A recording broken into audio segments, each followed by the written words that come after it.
Today, I'm going to teach you how to limit form responses in Jotform. This is incredibly useful when you're running a registration form, booking system, or any survey where you only want to collect a specific number of responses before automatically closing submissions. Also, if you're interested in business tools that could improve your workflow, I've dropped a few links in the description down below. First, open your web browser and navigate to jotform.com. Once you're on the homepage, sign in using your credentials.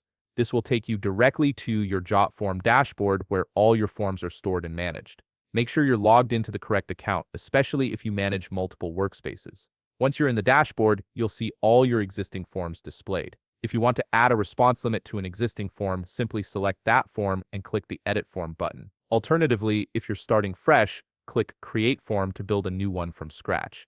Either way, you'll end up in the Form Builder where you can customize every aspect of your form. Now that you're in the Form Builder, look toward the top of the screen and click on the Settings tab. This is where you'll find all the configuration options that control how your form behaves, including submission limits, notifications, and privacy settings. The Settings tab is your control center for managing the entire user experience. Within the Settings area, locate and click on the Form Status box or section. This specific section allows you to enable or disable various conditions that affect when and how your form is accessible to respondents. It's a powerful feature that gives you full control over your form's availability. From the drop-down menu that appears, select Disable on Submission Limit. This option tells Jotform to automatically stop accepting new responses once a certain number of submissions have been received. It's the key step in ensuring you don't accidentally collect more responses than you need or can handle. Next, you have the option to customize the warning message. This is the message that users will see when they try to access your form after the submission limit has been reached.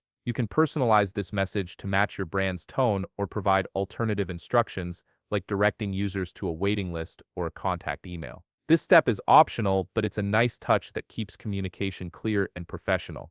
Finally, click Save to apply all your changes. Jotform will process your settings, and your form will now automatically close once it hits the response limit you've configured. This ensures a smooth, automated process without you having to manually monitor and close the form. And that's it. You've successfully set up a submission limit on your Jotform, giving you full control over how many responses you collect. If you found this video helpful, please leave a like, subscribe, and see you in the next video.